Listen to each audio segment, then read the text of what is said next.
家好，今天收到这些兰花，这些兰花是从兰桂坊团购回来的。首先来看一下它们的情况怎么样。这一棵有2个新芽，还是挺不错的。根全部都已经干死了，赶快把它们种植起来。今天用的植料是50%是树皮，另外50%是火山岩、浮石、陶粒、木炭跟珍珠岩。种植这些荷兰用国兰的植料是可以的，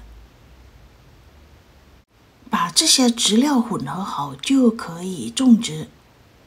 首先我在盆子底下面是放了一些比较大块的陶粒。种植的方法也跟种植国兰的方法差不多，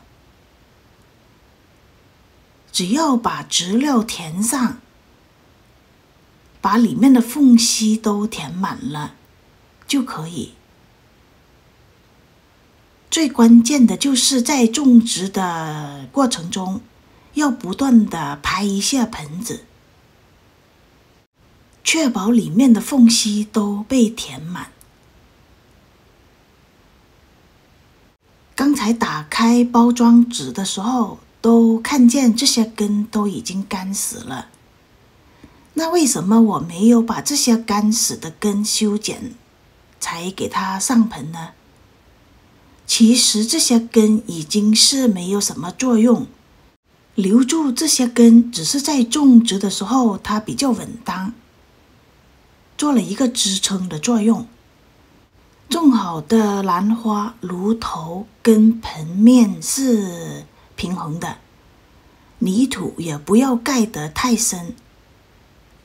这是第2棵，它的名字叫做丹顶。它的情况又会是怎么样呢？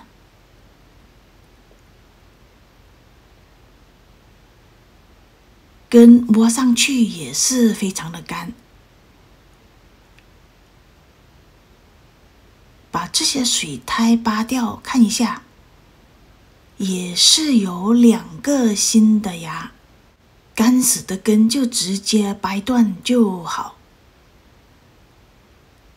荷兰到底是什么兰呢？荷兰是由国兰跟大花蕙兰杂交而成的，荷兰只是它的一个统称，就像我们说蝴蝶兰一样。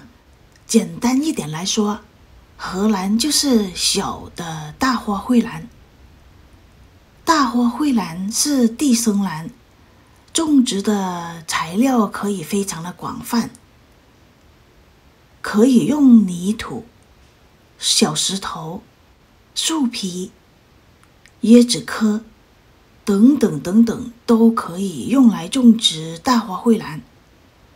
大花蕙兰由于它是杂交的品种，所以在种植方面它比原生种国兰要容易很多。它跟一般的大花蕙兰有什么区别呢？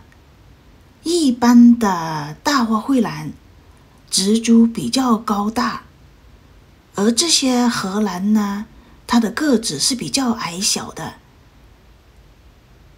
大花蕙兰很多品种的花都是没有香味的，而这些荷兰由于它的一个亲本是国兰，几乎所有的国兰都是有香味的，所以这个荷兰的花也是大部分都有香味。它跟国兰又有什么区别呢？国兰的花瓣比较小，比较单调，荷兰的花朵比较大，因为它有蕙兰的亲本，而且它的颜色五彩缤纷。花量比较多，花期也比较长。大花蕙兰的生命力比较顽强，在我这里很多人都把大花蕙兰直接种在地里。荷兰跟大花蕙兰一样，对温度不挑剔，它既耐高温也耐寒冷。夏天100多度，只要它不是直接的暴晒在太阳底下，或者是在冬天0度左右的低温，对它来说都是没有什么问题的。它对光线的要求比较高，虽然它不能直接的晒太阳，但是它也需要长时间的日光照。这一棵呢，叶子有一点发黄，赶紧检查一下，看有什么问题。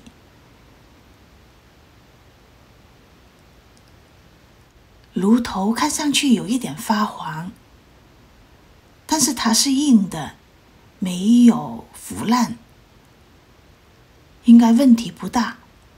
而且它是老的假棱镜，新的假棱镜这一边还是比较健康，只是这些根非常的短，有一点担心它种植起来会不会摇摇摆摆呢？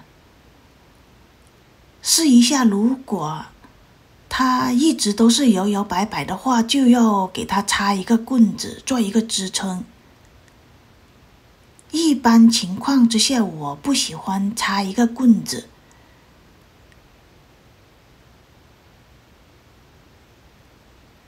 希望这些根能支撑住吧。荷兰跟大花蕙兰一样，对水分的要求也就是见干见湿。